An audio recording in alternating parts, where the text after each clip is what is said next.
네, 안녕하세요. 이승훈 소장입니다. 자, 오늘 8월 26일인데요. 오늘 뉴스와 주간 뉴스를 한번 전체적으로 살펴보도록 하겠습니다. 자, 헤드라인부터 볼게요. 숨 못 번 정책, 분양가 상한제, 공급 절벽. 뭐 우리 제목만 봐도 어떤 내용인지 뻔히 아는 것들이죠. 그래서 분양가 상한제가 시행되게 되면 당연히 공급을 늦추는 그런 반대들이 많이 생겨나게 될 거고, 그러면 실제로 공급 절벽이 나타날 것이다. 뭐 이러한 내용들입니다. 그래서 실제로 1 플러스 1 분양을 좀 확대하겠다. 이렇게 되겠으면은 350가구 수준이었던 일반 분양 물량이 상당수 축소될 전망이다. 라고 보이고 있고, 일반 분양물을 최대한 줄이는.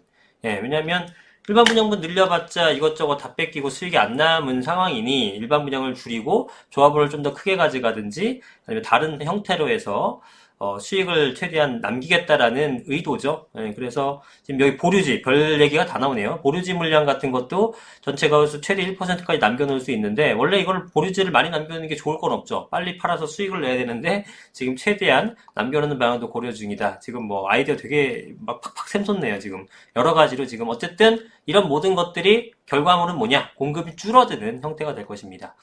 준촌주공 같은 경우도 1 플러스 1 분양을 확대해서 일반 분양 물량을 최대한 줄이고, 예, 그래서 이런 이제 서울에서는 재개발 재건축으로밖에 공급이 안 되는데 그 미비한 공급량조차도 줄어들게 되니 이제 문제가 좀 있지 않을까 싶은 내용입니다. 그래서 사실상의 재건축 공급이 이어지게 됐다. 이 뭐 예견된 결과죠. 어떻게 보게 되면 다 수익 때문에 하는 건데, 반면에 신축 아파트는 엄청나게 인기가 되죠. 그리고 리버파크 같은 경우에는 전용 59제곱, 우리가 흔히 얘기하는 25평형, 전용 면적 18평형짜리인데 1년 6개월 만에 4억 원 가까이 껑충 뛰어서 22억 원의 거래가 됐다고 합니다. 지금 호가로 나온 것은 한강뷰 되는 것들은 24억 얘기하더라고요. 그럼 거의 이제 평당 1억 시대가 도래한 거고, 지금 이 거래된 것도 제곱미터당 그 평당 금액으로 환산하게 되면 9,200만 원으로 지금 굉장히 높은 금액으로 거래가 되고 있다라고 합니다. 자, 이런 식으로 지금 바뀌고 있고요. 일단 오늘자 뉴스를 본 다음에 주간 뉴스 보도록 하죠. 뭐 별건 없는데, 이런 것들은 뭐 20대 주거 양극화 공공지원주택 입주도 하늘의 별 따기 이런 내용이겠죠. 그러면 당연히 뭐 20대가 대부분 집이 없는 애들인데 정부에서 공급을 해봐야 찔끔찔끔 공급이고 일단 생색내기용인데 하늘에서 별 따기가 맞겠죠. 그 다음에 강남, 서초, 성동, 용산 이런 쪽에 상위 100위권에 밀집되어 있다라고 하는데요. 강남은 항상 들어가는 거고, 용산 같은 경우는 여기도 나와 있지만 한남 더힐 같은 아파트 84억이랍니다. 굉장히 높은 금액에 거래가 되는 것들이 있고요. 성수동은 갤러리아 포레라든가 트리마제 같은 것들, 이런 것들이 지금 이제 고가 아파트로서 적용이 되고 있습니다. 그래서 강남에 있는 아파트들도 삼성동 아이파크, 그 다음에 압구정의 현대칠차 이런 우리가 알고 있는 유명한 아파트들도 있지만, 뭐 상지, 리츠빌, 카일룸 이런 것들은 일반 분들 잘 모르실 거예요. 이런 거는 고급 빌라 형태죠. 어떻게 보면 소규모의 아파트 단지인데 사실상 고급 빌라 단지 이런 것들이 많습니다. 그리고 일반 아파트 중에서는 반포주공이라든가 레미안 퍼스티지, 아크로 리버파크, 반포자이 등등 이런 것들이 이제 대형 평수에서 높은 금액을 차지했겠죠. 그래서 뭐 뻔하죠. 뭐 강남구는 당연히 들어가는 거고, 그 다음에 용산구와 성동구 정도까지가 이제 고가 아파트가 많이 있는 그런 곳이라고 보시면 되겠습니다. 자, 그 다음에 이제 주간 뉴스로 한번 가볼까요? 주간 뉴스로 한번 가볼게요. 자, 보시면 요건 저번에 한번 말씀드렸는데 분양가 상한제에 멈춰선 목동 재건축. 목동은 지금 초기 단계이기 때문에 지금 이 분위기에 괜히 휘말려서 속도를 낼 필요가 없겠죠. 잠깐 멈췄다가 가겠다 이런 얘기고요. 이것도 마찬가지로 충분히 우리가 예상했었던 결과들인데, 양도소득 내년이 팔지 않겠다. 역효과 내는 부동산 정책들. 아파트 거래량이 굉장히 많이 줄어들었습니다. 뭐 내용 안 읽어도 뻔하겠죠? 지금같이 양도세 낼 바에는 양도세 풀릴 때까지 버티겠다라고 가는 거죠. 왜? 양도세 중과세 제도가 영원할 수는 없으니까.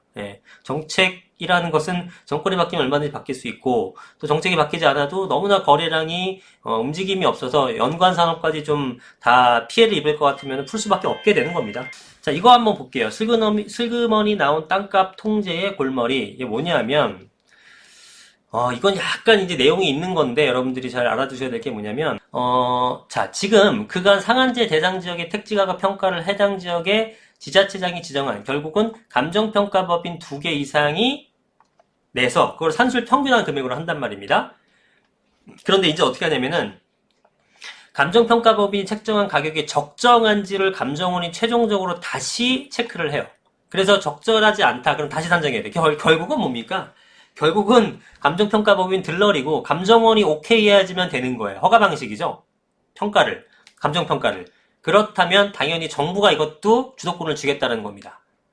와, 이건 정말 좀 모르겠어요. 모든 걸 정부가 하려고 하는 지금 모습인데 이렇게 되면 당연히 뻔하죠. 감정평가 많이 해주려고 이거 하겠습니까? 감정평가 별로 안 해주려고 하는 거겠죠? 그럼 감정평가액이 기대치에 못 미치게 되면 정비사업에 받는 타격은 상당히 있다. 왜?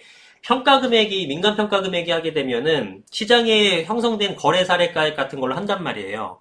그러면은 거래 사례는 당연히 공시지가나 이런 것도 높게 형성되죠. 그 높게 형성된 걸 기준으로 감정평가를 하기 때문에 기존의 공시지가보다 1점 몇 배, 뭐 몇 배 이런 식으로 훨씬 더 많은 금액을 책정이 될 가능성이 높습니다. 그런데 지금 이런 방식으로 바뀌게 되게 되면은 지금 평가 금액보다 훨씬 낮아지게 되는 거죠. 그러면 토지의 원가 자체가 낮아지게 되는 거니까 분양가를 더 낮게 더 끌어내리는 겁니다. 자, 그래서 상한제를 하더라도 기존 방식대로라면 땅값이 많이 올랐기 때문에 감정평가 금액은 선방할 것이라고 예상했던 정비사업체가 이제는 걱정이 되는 거죠. 왜? 그 땅값조차 오른 것들이 반영이 안 되기 때문에 문제가 심각해지는 거죠. 예.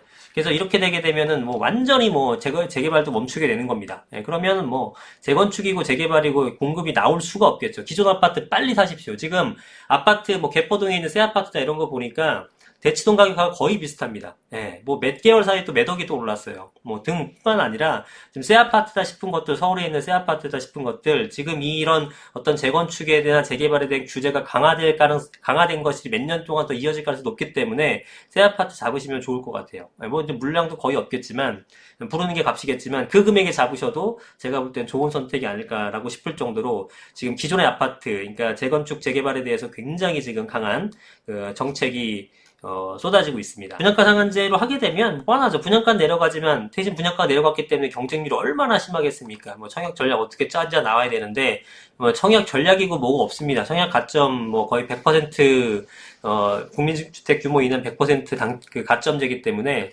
점수가 낮으면 뭐 전략이고 뭐고 소용없어요. 예, 이거 뭐 읽어보시고 읽어보고 저는 의미가 없다고 봅니다. 예, 그냥 3, 40대 분들은 포기하십시오. 그 비슷한 내용이 나오네요. 3, 40대 실수요자 기준으로 로또 청약. 강남은 가점 70%, 서울은 웬만하면 60점. 이거 안 됩니다. 3, 40대는 그게 안 돼요. 예, 포기하십시오. 이거 진짜 좀 냉정하게 좀 말씀드리는 건데, 헛된 희망을 갖고 청약을 한다? 어려워요. 3, 40대 분들은. 지금 청약 통장만 2,500만 개입니다. 예. 애들 빼고, 뭐, 완전 어르신 빼고, 다, 국민 중에 없는 사람이 없어요. 예, 전 국민을 상대로, 당첨이 돼야 되는 거기 때문에 로또 청약이라고 하지만 실제 로또만큼 확률이 어려울 것 같습니다. 예, 너무나 어려운 그런 상태가 돼버렸죠.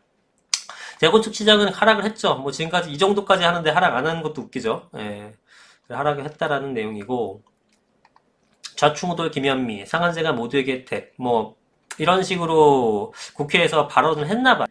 땅 집값이 내려갈 것이고 그렇게 되면은 전부가 다 혜택을 받지 않느라고 하는데 저는 그거를 못 믿겠죠. 왜냐하면 분양가 상한제가 시행됐다고 해도 지금 벌써 나타나는 것처럼 재개발 재건축은 잡을 수 있을지언정 풍선 효과로 기존의 아파트 같은 것은 더 가격이 상승하는 거죠. 근데 뭐 어떻게 모두가 혜택이 됩니까? 청약 받은 로또 당첨된 아주 소수의 로또 청약자들만 혜택을 보는 거죠. 그러니까 이게 실언인 거죠, 사실상. 예, 그래서 좌충우돌 기념이 어쩌고저쩌고 이렇게 좀 굉장히 좀 안 좋은 어감으로 지금 기사를 쓴 겁니다. 예. 그 다음에 또 한 가지는, 예. 자, 땅값 책정과 관련된 형평성 논란이 불거졌다. 과거 상한제 실패를 되풀이하지 않고 반드시 주거 안정, 집값 안전, 공익을 달성하겠다는 목표다. 지금 재건축, 재초안 같은 것도 마찬가지고 공익적 성격이 있기 때문에 사익의 재산을 이렇게 좀 어떻게 보면 뭐라 할까요? 뭐 좀 단어 잘 써야 되는데 탈취는 아니고 약간 하여튼 이렇게 좀 세금으로 흡수하는 것들을 공익적 성격이 있기 때문에 위헌 소지가 안 나는 거거든요. 그래서 이것도 반드시 공익적 성격이 강해야지만 뭐 소급 적용하는 부분에 대해서 관리처분 인가난 것들 소급 적용하는 거에 대해서도 위헌이 안 날 거란 말이죠. 그래서 뭐 김현미 장관이라든가 법제처 같은 데서 그렇게 해석했다고 하는데 이 공익이 분명하지 않으면은 그 위헌 소지가 날 가능성이 충분히 있다라는 겁니다. 일리가 있고요. 근데 이 공익이라는 게 이 분양가 상한제를 시행을 해서 전체적으로 가격이 하락해서 방금 김현미 장관이 얘기했던 것처럼 전체가 이득을 보게 되면 공익인데 저는 이 분양가 상한제 한다고 해도 사실은 가격이 내려갈 거라고 보질 않고 있기 때문에 이게 과연 공익에 부합할지 이 부분에 대해서는 굉장히 법리적인 싸움이 좀, 어, 이게 다툼의 여지가 있다고 봅니다. 예. 그래서 그런 부분들도 한번 좀 앞으로 좀 상황을 많이 여러 가지를 지켜봐야 될 것 같습니다. 그래서 여전히 분양가 상한제에 대한 내용이 되게 많죠. 네, 그리고 이슈라는 기사를 통해서 분양가 상한제에 관련된 기사도 계속 나오고 있는데 당분간은 그러겠죠. 특별한 게 없는 이상. 그래서 여러분들이 이제 지금 현재 현황은 재건축 재개발은 가격이 실제로 조금 빠졌다고 통계도 나오고 있고 거래가 잘 안 되고 있다는 것. 하지만 기존 아파트는 재건축 재개발 가격이 하락하는 것 이상으로 그래서 시장 전체에서는 전체적인 평균은 가격이 상승하는 모습을 나타나고 있다는 것을 알아두셨으면 좋겠습니다. 예, 새 아파트 사세요. 네, 오늘은 여기까지 하겠고요. 다음에 더 좋은 영상으로 찾아뵙도록 하겠습니다. 구독과 좋아요 많이 눌러주시고 네, 이승훈 소장이었습니다. 감사합니다.